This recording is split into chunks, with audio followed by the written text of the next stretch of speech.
அனைவருக்கும் வணக்கம். Pandian store serial இன்றைக்கி என்ன ப்ரோமோ நடந்துச்சுன்னு சொல்லி பார்க்கலாம். மீனா, ராஜி, மயில் 3 பேருக்குமே தாலி பிரித்து கோர்க்கலாம்னு சொல்லி ஃபங்க்ஷன் ரெடி பண்ணுறாங்க. அந்த ஃபங்க்ஷனுக்காக குயிலை இன்வைட் பண்ணியிருக்காங்க. அவங்களும் அவங்களுடைய அப்பா அம்மா வீட்டுக்கு வந்துடுறாங்க. ஸோ ஃபங்க்ஷன் நாளைக்கு நடக்க போதில்ல, அதனால் லாங்கரில் இருக்கிற நகை எல்லாத்தையுமே நான் எடுத்துகிட்டு வரேன்னு சொல்லி கோமதி கிளம்புறாங்க. ஐயோ அப்படின்ட்டு மயிலுக்கு தூக்கி போய் போட்டுச்சு. ஏன் அப்படின்னா மயிலோட நகை எல்லாமே கவரிங் நகை. ஏற்கனவே ஒரு சில நகை கருத்து போச்சு அப்படிங்கிறதுனால மயில் ரொம்ப யோசிச்சுட்டே இருக்காங்க. ஐயோ போச்சு, இன்னும் கூட கொஞ்சம் எல்லாமே நகைவே கருத்துருமே, இப்போ என்ன நிலைமையில் இருக்கோ, அத்தை நீங்கள் மட்டுமா தனியாக போகிறீங்க, நானும் வர்றேன் அப்படிங்கிறாங்க. அதெல்லாம் வேண்டாமா, நான் ஆட்டோ சொல்லிட்டேன், ஆட்டோவில் போய்க்கிடுவேன் அப்படிங்கிறாங்க. இல்லத்தை நீங்கள் 100-150 பவுனுக்கு மேலே கொண்டுட்டு வரீங்க, அமௌண்ட்டையும் கொண்டுட்டு வரும்போது யாராவது திருடங்க தூக்கிட்டு போயிட்டாங்கன்னா அதனால் நான் வரேன் அப்படிங்கிறாங்க. குயிலி அதெல்லாம் ஒன்றும் யாரும் போக வேண்டாமா, கூட நான் போய்க்கிறேன் அப்படின்ட்டு அவங்க போகிறாங்க. இதை கேட்ட மயிலுக்கு சும்மாவே எங்கள் அத்தை ஏதாவது பேசிகிட்டே இருப்பாங்க. இதில் குயிலி அண்ணி வேறு போகிறாங்க, போச்சு நாங்கள் எல்லாம் கவரிங் சொல்லி கண்டுபிடிக்க போகிறாங்க, அவ்வளோதான் என்னை ஏதாவது செய்ய போகிறாங்கன்ட்டு பயந்துக்கிட்டே இருக்காங்க. அவங்க அப்பா அம்மாவுக்கு ஃபோன் பண்ணுறதுக்காக யோசிச்சுட்டு இருக்காங்க. அடுத்து அவங்க அப்பா அம்மா காட்டாங்க. ஆனால் அவங்க அப்பா வீட்டுக்குள்ளே வரும்போது அவங்க அம்மா கேட்குறாங்க, மயிலோட அம்மா, என்னையா ரூபாவெல்லாம் ரெடி பண்ணி கொண்டு வந்துட்டியா அப்படிங்கிறாங்க. இல்லை நான் கேட்டேன், ரூபா அவங்க இல்லைன்னு தரலாம் முடியாதுன்னு சொல்லிட்டாங்க. ஐயோ இப்போ என்னையா பண்ண முடியும், தாலி பிரிக்கிற ஃபங்க்ஷன் வேறு வச்சுருக்கோம், பூவு பழம் தட்டுலாம் வைக்கணும்ல, அதுக்கு எங்கேயா போகிறது அப்படின்னு சொல்லி மயிலோட அம்மா கேட்குறாங்க. இல்லை நான் கண்டிப்பாக இன்னொரு இடத்துல அரேஞ்ச் பண்ணிக்கேன், என் தலையை அடமானம் வச்சா உனக்கு நான் கண்டிப்பாக வாங்கி கொடுக்குறேன் அப்படிங்கிறாங்க. யார் உன் தலையை அடமானம் வச்சா எவன் என் காசு தருவான், இல்லை அதெல்லாம் இல்லை, கண்டிப்பாக எப்படினாலும் ரெடி பண்ணி கொடுத்துருவேன் அப்படிங்கிறாங்க. கரெக்டாக மயிலும் ஃபோன் பண்ணுறாங்க. இந்த பாரு மயிலும் தான் ஃபோன் போடுறா அப்படிங்கியோ பேசுகிறாங்க. ஆனால் மயிலுட்டு ஐயோ எம்மா போச்சு இங்கே ஒரு பெரிய பிரச்சனை அப்படிங்கிறாங்க. ஏடி நீ பிரச்சனை இல்லைன்னு சொன்னாதாண்டி அது ஒரு பெரிய ஆச்சரியம், என்ன பிரச்சனை, நீ ஏண்டி இப்படி இதுக்கெடுத்தாலும் ஒரே பதட்டத்தோடயே இருக்கனே, நீ என்ன பிரச்சனை ஃபஸ்ட்டு சொல்லு அப்படின்ட்டு மயில் அம்மா சொல்கிறாங்க. அம்மா அந்த மாதிரி தாலி பிரிக்கிற ஃபங்க்ஷன் வச்சுருக்கோம்ல, ஆமாம் இப்போ அதுக்கு என்னன்னு கேளுமா, அந்த ஃபங்க்ஷனுக்காக நகை எல்லாத்தையும் லாக்கர்லேருந்து எடுக்கிறதுக்காக எங்கள் அத்தையும் கூடையும் குயிலி அண்ணியும் போயிருக்காங்கண்ணே. ஏண்டி உங்கள் வீட்டு ஆட்களுக்கு ஒரு வேலையே இல்லையா, எப்போ பார்த்தா வாரத்துக்கு ஒருக்க பேங்க்கில் போய் லாக்கரில் வைக்கிறது எடுக்கிறது இப்படியே தான் இருப்பாங்களா, என்னடி செய்கிறது அப்படிங்கிறாங்க. அம்மா ஏற்கனவே நிறைய நகை பல்ல இழிச்சிக்கிட்டு இருக்குது, இதில் வேறு ஒரு சிலது எப்படி இருக்கும் என்ன மாதிரி இருக்கும், எனக்கு அது நினச்சாலே பயமாக இருக்குமா, அதுவும் எங்கள் குயிலி அண்ணிலாம் சும்மா இருக்க மாட்டாங்க, நோண்டி நல்லா கிளறி கேட்டுக்கிட்டே இருப்பாங்க அப்படிங்கிறாங்க. சரி நீ அது வரைக்கும் எப்படியே சமாளி, அடுத்த நாளைக்கு வருவேல வீட்டுக்கு, நான் எப்படினாலும் பேசிவிட்டு எல்லா நகையும் நம்ம வீட்டுக்கு கொண்டு வர மாதிரி நான் பார்த்துக்கிறேன் சரியா அப்படிங்கிறாங்க. நான் எப்படிமா சமாளிக்கிறது, எனக்கு பயமாக இருக்குமா, மாட்டிக்கிடுவோமோனோ அப்படிங்கிறாங்க. ஏடி என்னடி நீ என் பிள்ளையா பிறந்துட்டு இப்படியே சமாளிக்க முடியலன்னு சொல்லி புலம்புவ, சமாளி மயில் அப்படிங்கிறாங்க. அடுத்து கரெக்டாக அந்த நேரத்தில் பார்த்து மீனா வந்துடுறாங்க. ஆமாம்மா சரிம்மா நான் அப்புறம் கால் பண்ணுறேன் உனக்கு அப்படிங்கிறாங்க. என்ன பக்கத்தில் ஆள் வந்திருக்காங்களோ யாரும் அப்படிங்கிறாங்க. ஆமாம் அப்படின்ட்டு ஃபோனை வச்சிடுறாங்க. மீனா வந்துடுறாங்க. என்னக்கா யார் கூட பேசிகிட்டு இருக்கீங்கன்னு, அது அம்மா கூடன்னு. சரி அதுக்கு ஏன் இவ்வளோ பதட்டமாக இருக்கீங்க, பயத்தோடு பேசிகிட்டு இருக்கீங்க அப்படிங்கிறாங்க. இல்லையே அப்படிலாம் ஒன்றும் இல்லையேன்னு. இல்லை அம்மா கிட்ட ஏதோ பயமாக இருக்குன்னு சொல்லி பேசுகிறீங்களே, அது ஏன் எதுக்கு அப்படின்னு மீனா கேட்குறாங்க. இல்லை அண்ணியும் அத்தையும் நகை எடுக்க போயிருக்காங்கல்ல, ஸோ நகையை கொண்டு வரும்போது யாரும் திருடுவீங்களோ என்னன்னு பயமாக இருந்துச்சு, அதனால தான் அண்ணே. ஏங்கா அதை பற்றி யோசிச்சுட்டே இருக்கீங்க, ஆட்டோவில் தானே போயிருக்காங்க, அது 2 பேர் போயிருக்காங்களே, பத்திரமா கொண்டு வந்துடுவாங்க சரியா போங்க அப்படிங்கிறாங்க. சரின்ட்டு இவங்க அப்படி இப்படின்னு பார்த்துட்டு அப்படியே உள்ளே போயிடுறாங்க மயில். அடுத்து ராஜியை காட்டுறாங்க. ராஜி ஃபோனில் பார்த்துட்டு சே அப்படிங்கிறாங்க. கதிர் என்ன இருந்துட்டார், என்ன பார்த்தாச்சே அப்படின்னு. ஐயோ அப்படிலாம் இல்லை, ஃபோனில் ஏதாவது பரபரப்பாக நியூஸ் வரும், நம்ம குன்னக்குடியில் திருடன் பிடிப்பட்டான் கண்ணன் வந்துன்னு சொல்லி ஃபோட்டோவோடு வரும்னு சொல்லி நானும் எதிர்பார்த்துட்டே இருக்கேன், வரவே மாட்டேங்குதுன்னு. ஆமாம் அவன் பெரிய இராணுவ ரகசிய கொள்ளக்காரன், அவன் ஃபோட்டோலாம் வர்றதுக்கு நீ வேறு, அவன் சாதாரண நகைத்திருட்டுக்காரன் தானே, நகைத்திருட்டுக்கெலாம் அந்தளவுக்கு பரபரப்பான நியூஸ்லாம் போட மாட்டாங்க, கண்டிப்பாக அவன் மாட்டுவான் பாரு போலீஸ்கிட்டக்க, நீ அது வரைக்கும் கொஞ்சம் ரொம்ப ஓவராக டென்ஷன் ஆகாத, ரொம்ப பரபரப்பாக ஆகாத அப்படிங்கிறாங்க. இவங்க பேசிகிட்டே இருக்கும்போது ஆனால் கரெக்டாக மீன் வந்துடுறாங்க. மீனை வந்துடும். ஐயோ சாரி கதிர், நீ உள்ளே இருக்கங்கிறது தெரியாது, நானாட்டி ராஜி மட்டும்தான் இருக்கான்னு நினச்சிட்டு உள்ளே வந்துட்டேன் அப்படிங்கிறாங்க. சரி நான் உள்ளே வரும்போது நீங்கள் பேசுனதே நான் ரொம்ப எதுவுமே கேட்கல, ஆனால் ஒன்று மட்டும் காதில் கேட்டுச்சு, அவன் கண்டிப்பாக போலீஸில் மாட்டுவான் பாரு அப்படின்னு சொன்னீங்க, என்ன விஷயங்க, யார் மாட்டுவா அப்படின்னு கேட்குறாங்க. ஐயோ நான் உங்கள்கிட்ட பேசணும் ஒட்டு கேட்கலன்னு நினச்சிக்கிடாதீங்க, நீங்கள் ஏதோ பேசுனீங்களே அப்போ தான் நான் வந்தேன், மற்றபடிலாம் ஒட்டு கேட்கல நான் அப்படிங்கிறாங்க. ராஜியும் கதிரும் என்ன பேசுனதுன்னு அப்படியே பார்க்குறாங்க. என்ன திருத்தனை முடிக்கிற, என்ன செஞ்சுட்டு இருந்த அப்படிங்கிறாங்க. நீ போ நான் அக்காட்ட பேசிக்கிறேன் அப்படின்ட்டு ராஜி கதிரை வெளியே அனுப்பிடுறாங்க.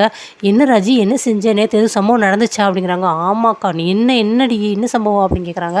நான் டியூஷன் போனேன்னா என் ஃப்ரெண்டை பார்த்தேன்னா, என் ஃப்ரெண்டுக்கிட்ட பேசிகிட்டு இருந்தேன்னா அப்போ அந்த கண்ணனை பார்த்தேனே, கண்ணனா யார் என்னன்னு, அதான் நான் அவனை நம்பி திருச்செந்தூர் வரைக்கும் போனேன் நான். ஐயோ அவனை பார்த்துட்டு நீ என்ன பண்ண, என்ன நடந்துச்சு அடுத்து அப்படிங்கிறாங்க. அவங்க நடந்த எல்லாத்தையும் சொல்லி முடிக்கிறாங்க. சொல்லி முடிச்சதுக்கப்புறம் 2 பேருமே ஹாலில் உட்காந்துருக்காங்க. மயில் கதவை திறக்கிறாங்க, வெளியே எட்டி பார்க்குறாங்க, திருப்பி இங்கிட்ட எட்டி பார்க்குறாங்க, அங்கே எட்டி பார்க்குறாங்க. என்னக்கா எட்டி பார்த்துட்டே இருக்கீங்க அப்படிங்கிறாங்க. இல்லை அத்தை என்ன காணுமே அப்படின்னு சொல்லி தான் நான் தேடி பார்த்துட்டு இருந்தேன் வந்தேன் அப்படிங்கிறாங்க. அதெல்லாம் பத்திரமா வந்துருவாங்க அக்கா அப்படிங்கிறாங்க. திருப்பி ஓகேன்னு சொல்லிட்டு உள்ளே போயிடுறாங்க. திருப்பி சரி நீங்கள் என்னமோ சொல்ல வந்தீங்களே என்னக்கா சொன்னீங்க அப்படின்ட்டு ராஜி கேட்குறாங்க. இல்லை நீ கண்ணனை விரட்டிட்டுலாம் போயிருக்கியே, இது விஷயமா போலீஸ் எதுவும் என்கொயரி அது இதுன்னு சொல்லி நம்ம வீட்டுக்கு வந்துட்டாங்கன்னா பிரச்சனை பெருசாயிரும்ல அப்படிங்கிறாங்க. அதெல்லாம் என்கொயரிக்கெலாம் போலீஸ் யாரும் வரமாட்டாங்கக்கா, எனக்கு அந்த நம்பிக்கை இருக்குது அப்படிங்கிறாங்க. நம்பிக்கை இருந்தால் சரிதான் அப்படின்ட்டு பேசிட்டு இருக்கும்போது திருப்பி மயில் வந்து எட்டி பார்க்குறாங்க. திருப்பி அவங்க இன்னும் வரலையே அப்படின்னு சொல்லிட்டு அப்படியே ஒரு மாதிரி யோசிச்சுக்கிட்டே இருக்காங்க. அப்போ வந்து சொல்கிறாங்க, இந்த மயிலக்கா ஏன் ஒரு சில நேரத்தில் நல்லா தான் இருக்காங்க, ஒரு சில நேரத்தில் ஏன் பதட்டமாகவே இருக்காங்களேன்னு. ஆமாக்கா நானும் கவனிச்சேன், ஆனால் ஏன் அப்படி இருக்காங்கன்னே தெரிய மாட்டேங்குது அப்படின்னு பேசிகிட்டு இருக்கும்போது குயிலி சவுண்டு கேட்குது. அம்மா நல்லா ஏமாற்றிட்டாங்கம்மா, அதெல்லாம் உண்டு இல்லைன்னு சொல்லி நீங்கள் கேட்க செய்யணும். நீ வாமா பொண்ணு பார்க்க வரும்போது அப்படி இப்படின்னு சொல்லி பேசுகிறாங்க, இப்போ பார்த்தியா எப்படியெல்லாம் இதுங்கிறாங்கன்னு கண்டிப்பாக அவங்கள்ட்ட கேள்வி கேட்கணுமா அப்படின்னு சொல்லிட்டு கோவத்தோடு வந்து குயிலி உட்காடுறாங்க. கோமதி வந்துட்டு ஷியோ அப்படின்னு சொல்லிட்டு தலையில் கை வைக்கிறாங்க. மயிலுக்கு இங்கே பயங்கரமாக அப்படியே வேர்க்குது. ஐயோ போச்சு நம்ம மேட்டரெல்லாம் தெரிஞ்சிச்சு அப்படின்ட்டு. மீனா கேட்குறாங்க, என்ன நீ என்னாச்சு அப்படின்னு. அது ஒன்றும் இல்லை, அவங்க மாமியாருக்கும் இவளுக்கும் அது சண்டையா. சண்டை இல்லை, டெய்லியும் சண்டை நடக்குது அப்படிங்கிறாங்க. அதை பற்றி தான் புலம்பிகிட்டே வர்றானே. அம்மா நீ எப்படின்னா நான் அப்பா கிட்ட சொல்கிறேன், நீ அப்பா வந்து என்னன்னு சொல்லி கேட்குறீங்க அப்படிங்கிறாங்க. சரி நீ கேட்போம், அது வரைக்கும் வந்து அந்த ஃபங்க்ஷன் நல்லபடியாக முடிப்போம் அப்படிங்கிறாங்க. அப்பாடா தப்பிச்சோம், இதுதான் பிரச்சனையே, நான் கூட என் மேட்ரு தான் போடுக்கு அப்படின்ட்டு மயில் வந்து கொஞ்சம் நிம்மதியாக இருக்காங்க. திரு முழிக்கிறாங்க. ஆமாம் நீ ஏன் ஒரு மாதிரி இருக்க, உடம்பு சரியில்லை உனக்கு என்ன அப்படின்னு குயிலி கேட்குறாங்க. இல்லை நீ கொஞ்சம் லேசாக தலைவலி அவ்வளோதான் அப்படிங்கிறாங்க. ராஜி ஏன்க்கா சொல்லியிருக்கலாமே, நான் காஃபி போட்டு கொடுத்துருப்பேனே. இல்லை அப்படிலாம் ஒன்றும் இல்லை, அந்த மாதிரிலாம் தலைவலிக்கலை அப்படின்ட்டு சீக்கிரமாக அந்த கட்டப்பையை தொட போகிறாங்க. கோமதி என்னடி மயிலி என்னன்னு. இல்லைத்த நகை அப்படிங்கிறாங்க. நகை தான் யார் இல்லைன்னா நாளைக்கு தானே ஃபங்க்ஷன், நாளைக்கு போட்டுக்கோங்க, அது வரைக்கும் நான் வச்சுருக்கேன், பீரோவில் வச்சுருக்கேன், உன் நகையை நான் ஒன்றும் செஞ்சிட மாட்டேன் சரியா தை அப்படிங்கிறாங்க. ஐயோ அத்தை நான் அப்போல்லாம் ஒன்றும் சொல்ல வரல தை, இந்த இது இருக்கே சரி பார்த்து ரொம்ப நாள் ஆச்சே பார்க்கலாமே நினச்சேனே, நாளைக்கு போடும்போது பார்த்துக்கோமா நீ போமா அப்படின்ட்டு அவங்க நகையை கொண்டுட்டு பீரோக்குள்ளே போயிடுறாங்க. மயில் உள்ளே போய் உட்காந்துட்டு அச்சுச்சோ நகை இப்போயும் கொடுக்கலையே, இன்றைக்கி ஒரு நாள் நம்ம பிரச்சனையும் தப்பிச்சிட்டோம், இன்னும் நாளைக்கு வேறு நம்ம என்ன செய்ய போகிறேனோ அப்படின்ட்டு மயில் வந்து ரொம்ப புலம்பிகிட்டே இருக்காங்க. நெக்ஸ்ட் வந்து அரசியை கட்டுறாங்க. அரசி வந்து ரோட்டில் நடந்து வந்துட்டுருக்காங்க. அப்போ வந்து குமாரோட ஃப்ரெண்டும் அந்த இடத்துல பேசிகிட்டு இருக்காங்க ரோட்டில். டேய் நம்ம மாப்பிள்ளை அஜய் வந்து ஃபாரின்லேருந்து சரக்கு வாங்கிட்டு வந்திருக்கானா, கண்டிப்பாக நீ போய் நல்லா குடிச்சு எல்லோரும் ஒரு என்ஜாய் பண்ணுறோம் அப்படிங்கிறாங்க. டேய் நான் பார்க்காத சரக்காடா, அவன் சும்மா பாட்டில் அரை பாட்டில் வாங்கிட்டு வந்து சீனை போடுவான், அதுக்கெலாம் நான்லாம் ஓசிக்கலாம் வரலடா அப்படிங்கிறாங்க. என்னடா சொல்கிற நீ அப்படிங்கிறாங்க. ஆமாடா நான்லாம் அங்கெல்லாம் வரலடா அப்படிங்கிறாங்க. ஆனால் கரெக்டாக அரசி வர்றாங்க. சரி இரு நான் வர்றேன் அப்படிங்கிறாங்க. டேய் என்னடா நிஜமாவே அந்த பிள்ளையை கரெக்ட் பண்ண பார்க்குறியான்னு. ஆமாடா நீ இரு நான் வர்றேன் அப்படின்ட்டு அரசி பின்னாடியே நடந்து போகிறாங்க. அரசி சீக்கிரமாக நடக்கிறாங்க. இவர் பின்னாடியே போகிறார் குமாரும். கொஞ்சம் மெதுவாக தான் போவேன், ஏன் இவ்வளோ ஸ்பீடாக நடக்கிற, ஆமாம் நீ எந்த காலேஜில் படிக்கிற, என்ன கோர்ஸ் படிக்கிற அப்படின்னு பேசிக்கிட்டே போகிறாங்க. இவங்க எதுவுமே பேசலை.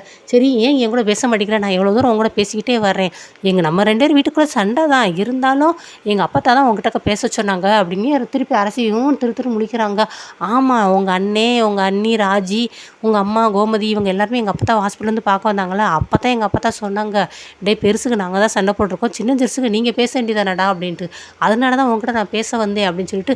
நான் பேசிக்கிட்டே இருக்கேன், நீ ஏட்டி ஒரு வார்த்தை கூட பேசாமல் போய்கிட்டே இருக்கியே நீ அப்படின்னு சொல்லிட்டு இருக்கும்போது கரெக்டாக நேரத்தில் செந்தில் வந்துடுறாரு. அரசி நின்றாங்க. குமார் பார்த்துட்டு ஐயோ இவன் வந்துட்டானே, டே ரோட்டில் பொம்பளை பிள்ளைகிட்ட உனக்கு என்னடா பேச்சு, அதுவும் எங்கள் வீட்டு பிள்ளைகிட்ட நீ இருக்கிற பின்னாடி பேசிக்கிட்டே வர, என்னடா ஒழுங்கு இருக்க மாட்டியா, மூஞ்சி முகரையில் உடைக்க நம்ம கையக்களை உடச்சிடும் பார்த்துக்கோ, கேட்க ஆளில் நினச்சிக்கிடாத, ஒழுங்க ஓடுறா அப்படின்னு சொல்லிட்டு குமாரை பற்றி விட்டுறாங்க. அரசி வந்துட்டு அம்மா உனக்குலாம் காலேஜ் இல்லை, நீ எதுக்கு இங்கே வந்து நீ எங்கே போகிற அப்படிங்கிறாங்க. இல்லைண்ணே ஃப்ரெண்டு வீட்டுக்கு போனேன் குரூப் ஸ்டடி பண்ணுறதுக்காகனே, சொல்லியிருந்தால் நானும் கதறி யாராவது வந்து விட்டுருப்போம்ல, நீ எதுக்கு தனியாக நடந்து போய்கிட்டு இருக்கேனே.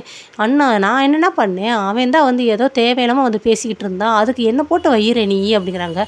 இல்லைப்பா அவன்கிட்ட வந்து கொஞ்சம் ஜாக்கிரதையாக இருந்துக்கணும், அதுக்காக தான்ப்பா சொன்னேனே, நான் எதுவுமே பேசலை, நான் அவன் தான் வந்து மாறி மாறி பேசுனியா அப்படிங்கிறாங்க. சரி என்ன பேசலாம் அப்படிங்கிறதையும் அந்த மாதிரி எல்லாத்தையும் சொல்கிறாங்க.